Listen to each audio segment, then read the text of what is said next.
Hello, welcome back to another NFL season prediction video. This time, I'll be going over the Atlanta Falcons. Last season, the Atlanta Falcons started out at 6-1, only to win 2 games for the rest of the season. Atlanta is a very good offensive team, but still needs a lot of work on the defensive side of the ball. I still feel like that's the case for this team, but I do feel like this team will continue to be around the same way they were last year average. But let's just go into wins and losses, starting with the wins and starting with week 1 against Tampa Bay. I feel like Atlanta's offense will have a big day against an average to good Tampa Bay defense. And I feel like their defense will also be able to keep Doug Martin bottled up with speed and be able to keep James Winston from having a huge day pass. Good job that time. You said it, Jim. By the next, defense, New Orleans. Kind of the same deal as Tampa Bay here. Offensively, New Orleans is a very good team, but defensively, I feel like Atlanta will be able to light up the scoreboard and beat the New Orleans offense by using the Buccaneers have to get to the 33 for next, a win against San Diego. Out of the shotgun. I say Atlanta takes this win again based on their offensive performance. They will have a big game, and good job by the defense. San Diego's defense won't be able to keep up, or offense, excuse me, will not be able to keep up with Atlanta's, just because Atlanta's defense is slightly better. Next, an upset win against Green Bay. I say they take this win mostly because, again, Atlanta's offense will score a lot of points. Julio Jones is better than any defensive back that team has. 66 yards from pay dirt. And I feel like with, the new addition of Marvin Jones, they'll be able to continue, or not Marvin Jones, I forgot, it was Mohamed Sanu. Why was I doing that? Why do I do this to myself? The defense will take the with penalty. Mohamed Sanu now on the team, I feel Mohamed Sanu will have a solid season and be able to, take some of the pressure off Julio Jones. The Falcons come to the line of scrimmage and empty out the back. And I feel like that would give Green Bay a lot of trouble. Next, a loss. Wait, what? No, I'm a fool. I'm so stupid. All right, never mind. My L looked like a W. So, actually, not a win against Philly. Get to that. So, entering the bye week, they will be 4-6. There's a flag out. That's a gain of their next 10. win will come against the Los Angeles Rams. Again, the Rams have a very good, front seven and all that stuff. But it's the fact that the Rams offense, will not be able to move the ball very well with a rookie quarterback and all that Falcons stuff. Have it at the 29. Devin Hester has the catch. Next, a win against the San Francisco 49ers. Niners, new head coach, new system, and the Chip Kelly system. They're going to struggle in this first season with him getting used to it and finding out if they have their starting quarterback on that roster. I say probably not. So, San Francisco won't be able to keep up with Atlanta at all. And their last win of the season will come against the New Orleans Saints. Again, same reasons as the first time. New Orleans defense is not very good at this point. I feel like Atlanta will be able to move the ball very well and efficiently and score a lot of points against New Orleans. On the offensive side. So that is San Francisco. That is the Atlanta Falcons' 7th win of the season, meaning they will not have a winning record or not even break even. But I do have some decent reasons, including strength of schedule. The first loss, Oakland. I say Oakland's going to be a top team in the AFC, and defensively and offensively, they will be a very good team, and I don't think Atlanta's pass rush will be able to make Derek Carr struggle. Next, Carolina. Back here to Again, start quarter 2. I feel Carolina can have a chance to be the top team in the NFC once again. Didn't lose many pieces, only added in a few new ones. The big one, though, they did lose Josh Norman, so that is going to kind of tie into that team's potential success. The next loss comes to Denver.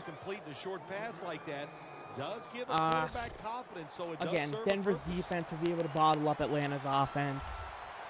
And I think Denver's offense will be able to move the ball at least somewhat decently against a good Atlanta defense. Or okay, Atlanta defense. And their next loss comes to the Seattle Seahawks. Kind of the same deal with Carolina.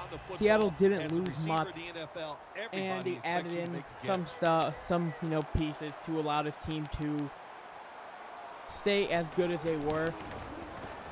I think again Seattle having another good season. The kick is good. Setting the tone. Their next loss, Tampa Bay. I say Tampa Bay will split with this team. This one happens to be in Tampa, and I just think Tampa will get the win in Florida. Yeah, that's a state. And their last loss before the bye week comes to the Philadelphia Eagles. I say Philly will take this upset, mostly around the fact that I think Philly's offense will be able to make Atlanta struggle.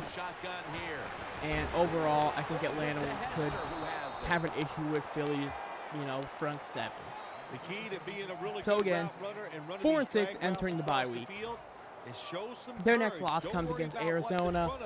I say Arizona's going to be the best team in the NFC. I already did a video on it. If you haven't watched it, I recommend you do. But Arizona's going to be the best team in the NFC. And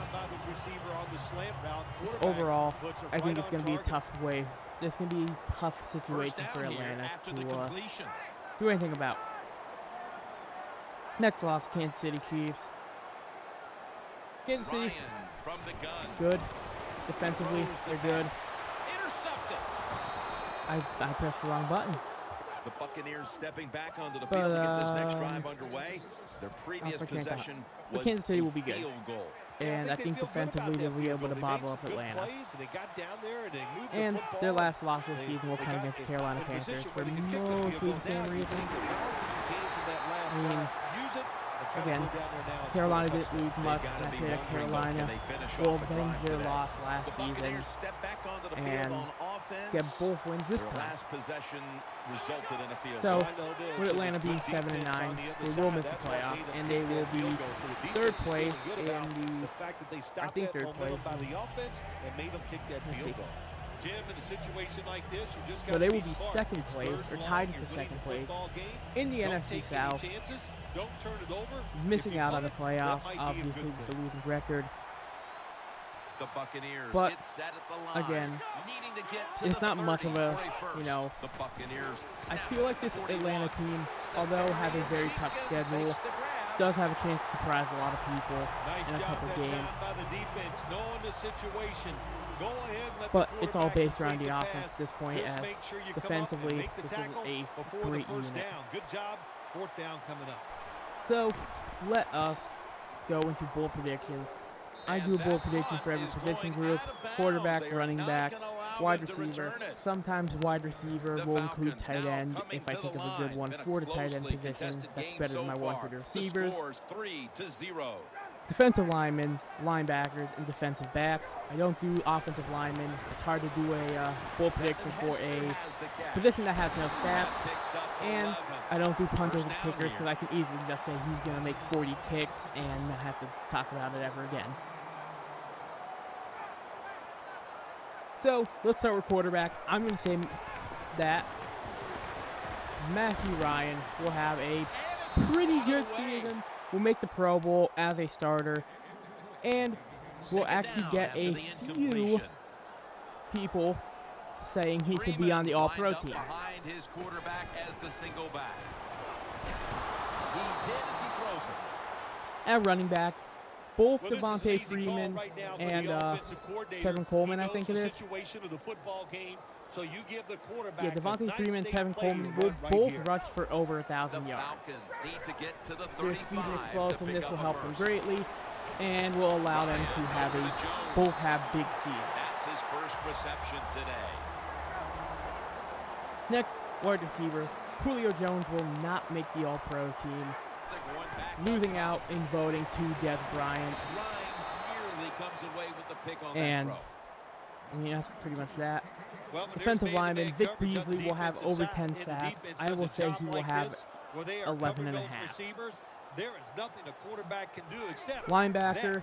Another incomplete pass. I totally forgot. Oh, Courtney Upshaw will lead every single player on Atlanta, or every linebacker on Atlanta, in tackles, sacks, and will also record an interception. I say Courtney Upshaw will have 95 tackles, 7.5 for a loss, maybe 8. He gets it done that time and picks up a first down. First down at the 48. 4.5 sacks, and will also have 1 reception.